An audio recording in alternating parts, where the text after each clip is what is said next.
Hi guys, this is Devin with Ace Customs.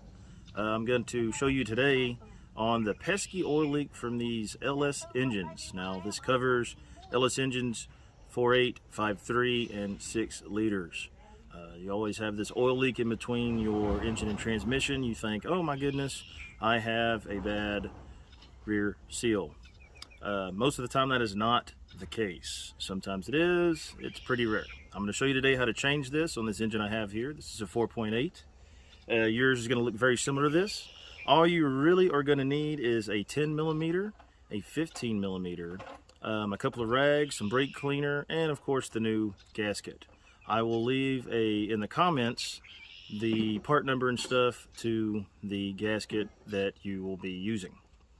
And so today I'm going to show you how to take this off and do it.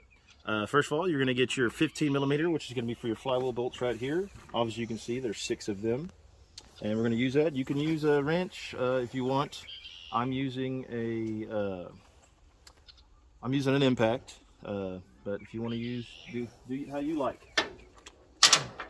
Anyways, this is a 15 millimeter. You're going to zip these off.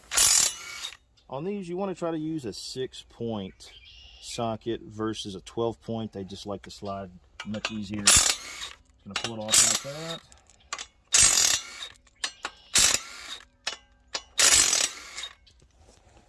Just going to take and just go back and forth until it comes off. Just like that. And there, as you can see, you have your rear main seal here. Now the next thing you're going to want to do is you're going to have 10 millimeter bolts. There's 14 of them total, 12 here, 2 at the bottom.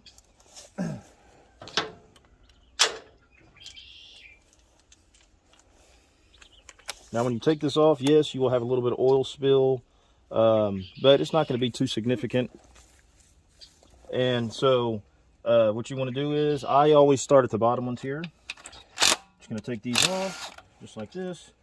See, they're long ones. They only go on the bottom, so you can't get them mixed up going anywhere else.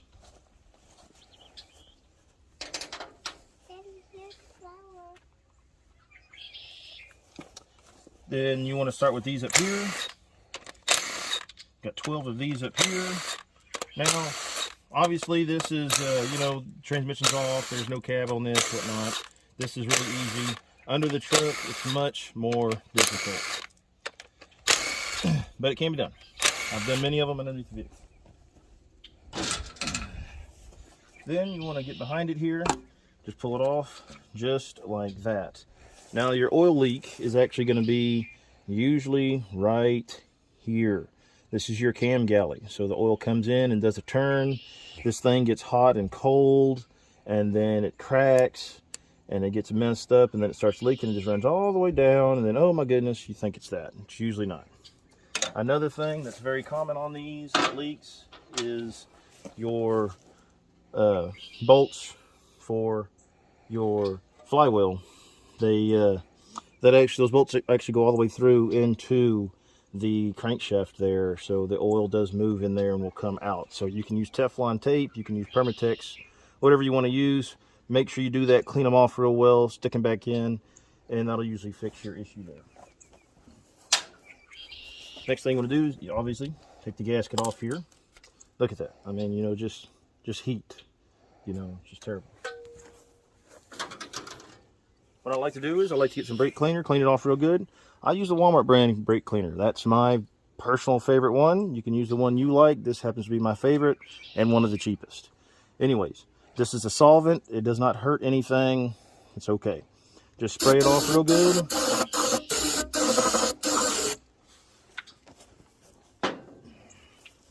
Get you a rag or a towel, whatever you want to use. Clean it off real good. Just like that. And then you want to do the same thing to the plate that we pulled off of here, the back side of this. Same thing. You want to clean it off real good.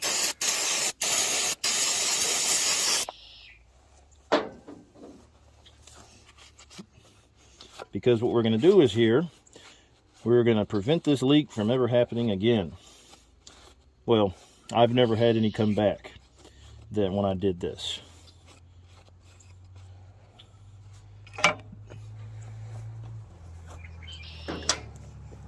So this is the new gasket we're putting on here. See, it looks identical to the other one. Make sure you put it on here properly. You see this little round part here goes right here for where your little sensor is. So make sure it goes back in there like it's supposed to. Now, what we're going to use is gray Permatex, RTV, whatever you want to call it. Okay, you don't need much. Gray is the best one in my opinion. I haven't found one better. To put a little bit of dab on your finger there, you don't need much. Follow the line right there of where it's at. Just like that. That's all you got to do. Just follow the line. And what this is going to do is, this prevents it from when that O-ring in there starts getting hard and cracked and starts deteriorating and whatnot. This is just an extra measure of seal to make sure it doesn't leak so that you don't have to do this again. I always do this when I'm changing transmissions on vehicles unless I know it's already been done, because, come on guys, you're right there. I mean, why wouldn't you? I mean, it just makes sense. A few more bolts, a few minutes of your time, no oil leaks, I'm all for it. Also here, do the same thing. I'm gonna just put a little bit on both sides of this here.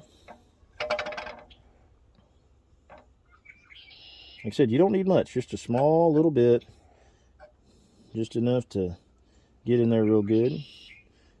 And guys, you want to make sure this stuff dries pretty good. So, you know, if you're in a cooler temperature, obviously it's going to have to sit a little bit longer than, you know, in a warmer temperature. The reason why we clean this off also too is because if you have any kind of oil left on the surface, it won't stick. Like you see, it's sticking to the metal here, the aluminum here. And if there's any oil there, it'll just run right off. It wouldn't stick to it at all. So that's all we need there. You see that? Not very much. You can, if you want, put some in these little creases, crevices here. I'll go ahead and do that. Once again, clean it off real good.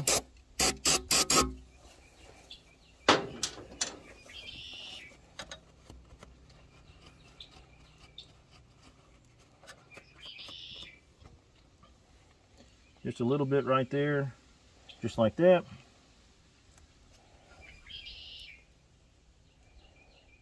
Gonna smash it in there a little bit. There you go. You're good.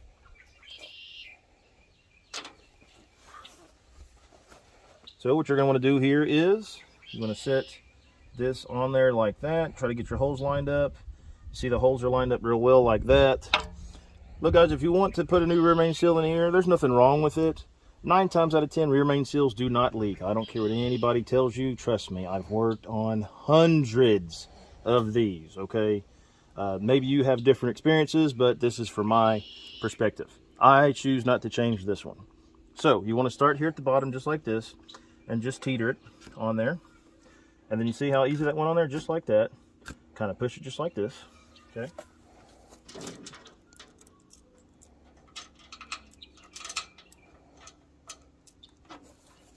Now, when you buy these kits online, you can buy the ones with a plate and bolt and a gasket, or you can get on there. You can just buy this gasket with the rear seal.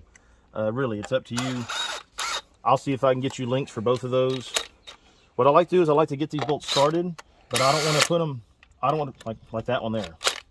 I don't want to put them all the way tight. I want to leave them a little loose. I'll show you why here in a second.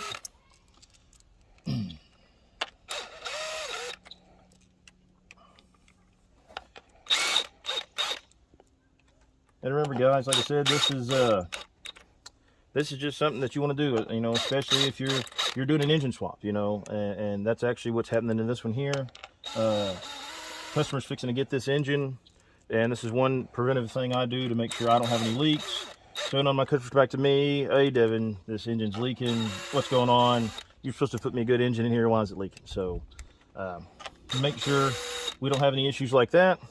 At Ace Customs, we try to do everything right to the best of our ability. Now, the reason why we didn't tighten these all the way up is because your oil pan gasket is right down here, okay? And if you tighten these up, it won't really suck this down. So you'll have a leak along here. We don't want that. So you stick that back in there. And look guys, these don't have to be super tight. I know there are probably some people out there who are sticklers for like, oh, it's got to be torqued to a certain amount. And if that's what you want to do, that's fine. I'm just giving you a tutorial of how to do this, what's causing your leaks and stuff like that. This is just how I do it, how I've done it for years now. I put in the bottom ones first, tighten those down. See, you don't need much, but you want to get the O-ring sealed against this good. Then you just come up here, same thing.